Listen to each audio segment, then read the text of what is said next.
100 કલાકની police action plan પૂર્ણ થયો છે અને તોફાનીઓ હજુ પણ નથી સુધર્યા। અમદાવાદમાં વધુ એક વખત ગુનેગારોએ જાહેરમાં કાયદો હાથમાં લીધો છે। લાકડીઓથી ઢોર માર મારતા હોવાનો વિડીયો વાયરલ થયો છે। આંબાવાડી સર્કલ પાસે યુવક પર 4 શખ્સોએ હુમલો કર્યો છે।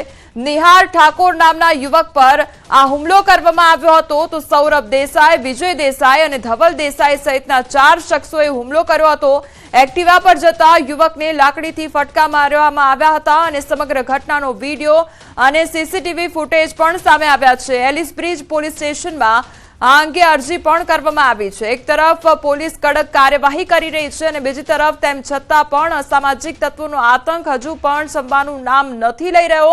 હજુ પણ યુવકો દ્વારા હુમલા કરવામાં આવી રહ્યા છે। જાહેરમાં ખુલ્લેઆમ લાકડીઓ મારવામાં આવી રહી છે અને વધુ એક આ ઘટના અમદાવાદ શહેરની સામે આવી છે કે જ્યાં 4 જેટલા ઈસમો દ્વારા એક યુવક પર હુમલો કરવામાં આવ્યો છે। લાકડી અને દંડાઓ લઈને તે લોકો આવી પહોંચ્યા અને હુમલો કરવામાં આવ્યો છે। ભરૂચના અંકલેશ્વરના સુરવાડી બ્રિજ પાસે 2 બાઇક વચ્ચે અકસ્માત સર્જાયો। તેજ રફતાર બાઇકો સામસામે અથડાઈ હતી અને અકસ્માતની ઘટના સીસીટીવીમાં કેદ થઈ છે। ગત રોજ રાત્રિના સમયે અંકલેશ્વરના સુરવાડી બ્રિજ પાસે બેફામ રફતારનો કહેર જોવા મળ્યો। પૂરપાટ દોડતા 2 બાઇક સવાર એકબીજા સાથે સામસામે અથડાઈ ગયા હતા, જેમાં બંને ઘાયલ થયા હતા। અકસ્માત બંનેને આજુબાજુના રહીશોએ મદદ કરી અને રસ્તાના કિનારે કર્યા હતા।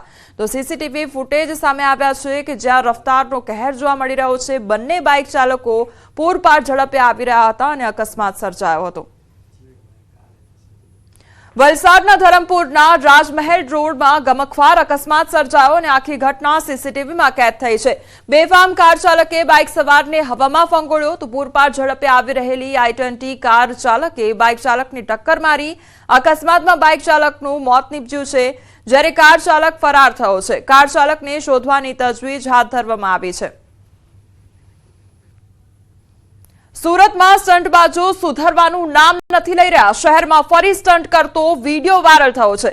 કાળા કાચવાળી ગાડીઓ લઈ સ્ટંટ કરતા જોવા મળ્યા છે આ નબીરાઓ। તો બીજો વિડીયો જે સામે આવ્યો છે તેમાં બાઇક સાથે આખા રોડને બાનમાં લેતા હોય તેવો વિડીયો વાયરલ થયો છે। આ વિડીયો વેસુ ગોલ્ડ માઇન પાસેનો હોવાનું અનુમાન લગાવવામાં આવી રહ્યું છે।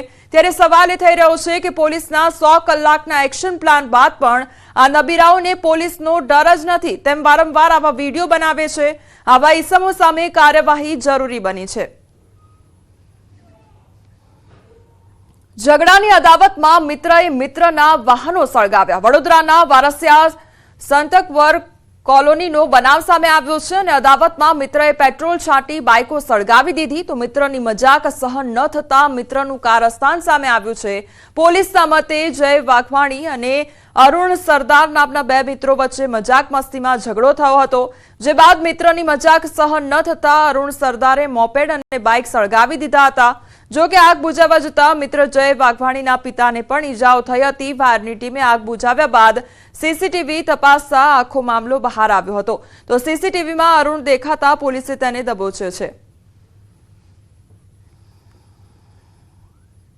સુરેન્દ્રનગરમાં દરોડા સમયે નાસભાગનો વિડીયો વાયરલ થયો છે। બેફામ ગતિએ ટ્રેક્ટર નાસી છૂટ્યો હતો અને થાનમાં પ્રાંત અધિકારીની ટીમે દરોડા પાડ્યા હતા તો ટ્રેક્ટર પાછળ રહેલું મશીન પલટી મારી ગયું હતું। જીવના જોખમે ટ્રેક્ટર હંકારી ફરાર થયો હતો તો થાનમાં ગેરકાયદેસર કાર્બોસેલના ખનન પર દરોડા પાડવામાં આવ્યા હતા।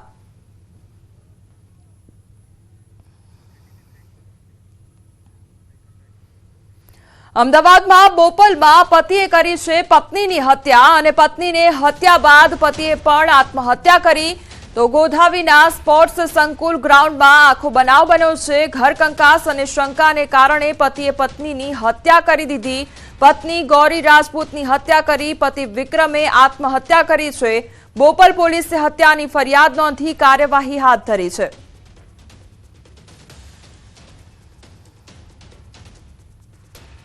તો પતિ દ્વારા પત્નીની હત્યા કરી દેવામાં આવી છે અને ત્યારબાદ પતિ દ્વારા આત્મહત્યા કરવામાં આવી છે। ઘર કંકાસ તેમજ શંકાની લાગણી હતી તેના કારણે પતિ દ્વારા પત્નીની હત્યા કરી દેવામાં આવી છે। સુરતના સચિન વિસ્તારમાં લવ જેહાદનો કિસ્સો સામે આવ્યો છે, જેમાં એક 16 વર્ષની સગીરાને લગ્નની લાલચ આપી 18 વર્ષીય યુવકે પ્રેમજાળમાં ફસાવી દીધી હતી અને ત્યારબાદ 22 માર્ચે વાસિદ કુરેશીએ ગામમાં પોતાના કિશોર મિત્ર સાથે સગીરાને લઈ ગયો હતો, જ્યાં યુવકે સગીરાને લગ્નની લાલચ આપી તેની શારીરિક છેડતી કરી હતી। જો કે સગીરા જે કારખાનામાં કામ કરતી હતી ત્યાંથી 22 માર્ચે નીકળી જતા પરિવારજનો ચિંતિત હતા। જ્યારે 23 માર્ચે સગીરા પરત ફરી તો તેના ભાઈએ તેને સવાલ કર્યો કે તે ક્યાં ગઈ હતી। જવાબમાં તેણે પોતાની મિત્ર સાથે હોવાની વાત કરી। જો કે સગીરાની વર્તણૂક પરથી તેના પરિવારને શંકા ગઈ તો વધુ પૂછપરછમાં ભાંડો ફૂટ્યો કે તેને વિધર્મી યુવક લઈ ગયો હતો અને તેની છેડતી કરી હતી। પોલીસે આરોપી યુવક વિરુદ્ધ અપહરણ અને પોક્સો અંતર્ગત ગુનો નોંધી આગળની કાર્યવાહી હાથ ધરી છે।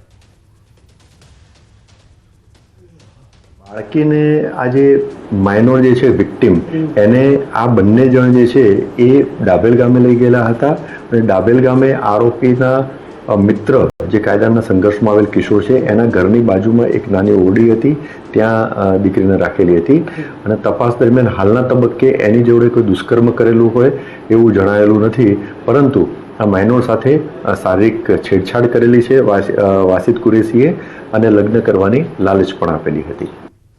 અમરેલીમાં વ્યાજખોરોના ત્રાસથી વેપારીનો આપઘાત કરવામાં આવ્યો છે। લાઠી રોડ પર ડેરી ચલાવતા વેપારીનો આપઘાત કરવામાં આવ્યો છે।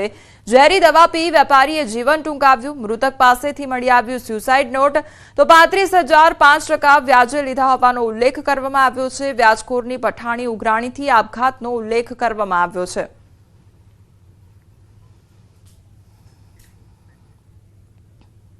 દક્ષિણ ગુજરાતમાં સુરતના કામરેજ સહિત રાજ્યમાં હાઈવે પરના અનેક ટોલનાકા પર સ્થાનિક વાહનોને ટોલ ટેક્સમાંથી મુક્તિ આપવામાં આવી છે। ત્યારે તાપી જિલ્લામાં સુરત ધુલિયા નેશનલ હાઈવે પર ટોલ મુક્તિની માંગ સાથે સ્થાનિક આગેવાનો વિરોધ પ્રદર્શન કરી રહ્યા છે। માંડલ ટોલ પ્લાઝાને સ્થાનિકો બ્લોક કરી માજી સાંસદ અમરસિંહ ચૌધરી સહિતના આગેવાનો ટોલ પ્લાઝા પર જ ધરણા પર બેસી જ્યાં સુધી સ્થાનિક વાહનોને ટોલ ફ્રી કરવામાં ન આવે ત્યાં સુધી ટોલ પ્લાઝા પર બેસી રહેવાની ચીમકી ઉચ્ચારવામાં આવી રહી છે। આ વિરોધના કારણે વાહનોની અવરજવર પણ થંભી ગઈ છે। છેલ્લા કેટલાક વખતથી ટોલ ટેક્સ માટે જુદા જુદા લોકો જુદા જુદા સંગઠનો પ્રયાસ કરતા હતા અને માગણી કરતા હતા કે ટોલ ટેક્સમાંથી મુક્તિ આપો તાપી જિલ્લાને, કારણ કે કામરેજની અંદર સુરત જિલ્લાને ફ્રી છે, ભરૂચની અંદર ભરૂચ જિલ્લાને ફ્રી છે, નવસારીની અંદર નવસારી જિલ્લાને ફ્રી છે, વાપી વલસાડ જિલ્લાને ફ્રી છે। આખા ગુજરાતની અંદર જે તે જિલ્લાને ટોલ ટેક્સમાંથી મુક્તિ આપવામાં આવી છે। માત્ર તાપી જિલ્લો જ એવો છે કે જ્યાં ટોલ ટેક્સમાંથી મુક્તિ નથી મળતી। હું જોયા કરતો તો ઘણા વખતથી કે આ શું કરે છે, મારી પણ ધીરજ ફૂટી ગઈ છે। અમદાવાદ એએમસીના ટાઉન પ્લાનિંગ કમિટીનો મહત્વનો નિર્ણય કરવામાં આવ્યો છે। જાહેરાત રસ્તા પર લાગેલા હોર્ડિંગ્સની બાકી રકમ વસૂલ કરવા ટીપી ચેરમેનનો આદેશ કરવામાં આવ્યો છે, તેમજ 90 કરોડ જેટલી માતબર રકમ વસૂલવાની બાકી હોવાનો ખુલાસો કરવામાં આવ્યો છે। સાથે જ જાહેર રસ્તા પર મંજૂરી વગર લગાવેલા હોર્ડિંગ્સ પણ દૂર કરવા માટે સૂચના આપવામાં આવી છે।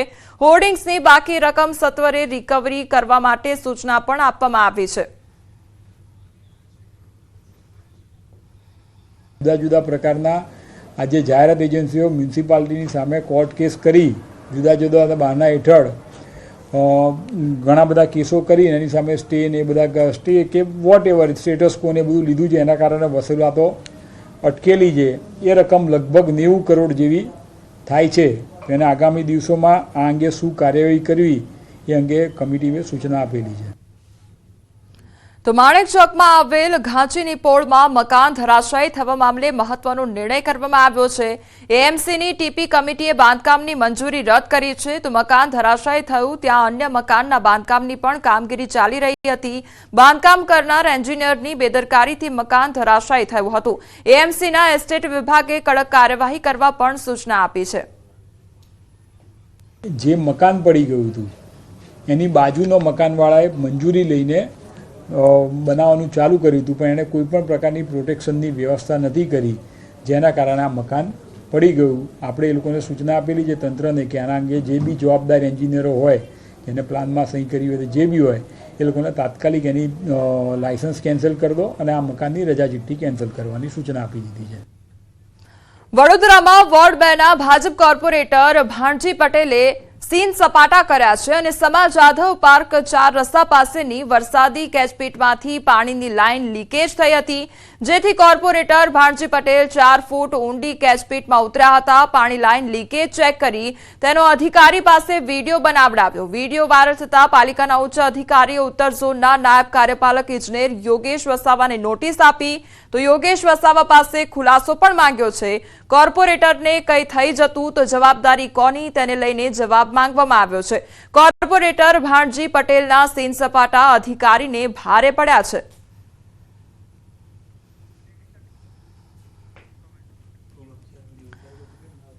તો અધિકારીઓને હવે સવાલના જવાબો આપવા પડશે, કારણ કે કેચપીટમાં તેઓ ઉતર્યા હતા અને ત્યારબાદ જે લીકેજ થયું હતું તેનો વિડીયો પણ બનાવવામાં આવ્યો હતો. જામનગરમાં આરોગ્ય કર્મીઓની હડતાળ યથાવત રાખવામાં આવી છે. જૂની માંગણીઓને લઈને 17 માર્ચથી આરોગ્ય વિભાગના કર્મચારીઓ હડતાળ પર ઉતર્યા છે, જેમની સામે આરોગ્ય વિભાગ દ્વારા એસ્મા લાગુ કરવામાં આવી રહી છે. જામનગરમાં 173 હડતાળ પર રહેલ કર્મચારીઓને નોટિસ ફટકારવામાં આવી છે. તેમ છતાં સરકાર સામે આરોગ્ય કર્મચારીઓ લડી લેવાના મૂડમાં જોવા મળી રહ્યા છે.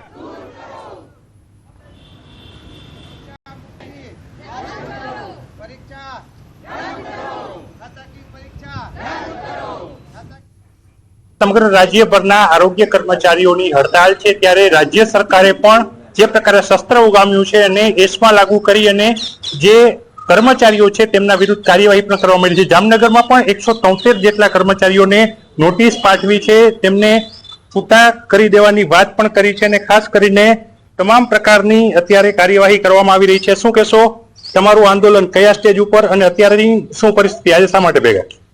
આજે અમે અમારી હડતાલ જે લડત છે ખાતાકીય એક્ઝામ જે છે, જે ખાતાકીય એક્ઝામ છે એ અમારા વિષય 12ની વાત છે. અત્યારે તો અમારે માતૃબાળ કલ્યાણનું જ જોવાનું છે, માતા અને બાળક ઉપર જ કરવાનું છે. જો ખાતાકીય એક્ઝામ લેશે અને અમને 3 તક આપશે તો પણ અમે ફેલ જ થશું. અત્યારે અમારે ગુજરાતી વ્યાકરણ કે ઇંગ્લિશ વ્યાકરણ એવું કાંઈ અમારા મનમાં ન હોય. અત્યારે અમારે માતા અને બાળકને બચાવવાના જ પ્રયાસ કરવાના હોય, અને જે અત્યારે અમે એને સેવા દઈ રહ્યા નથી અમારા આંદોલનમાં છે, અમારા હક માટે. જો અમારો હક સરકાર અમને આપી દે તો અમારી હડતાલ સમેટવા માટે અમે તૈયાર છીએ.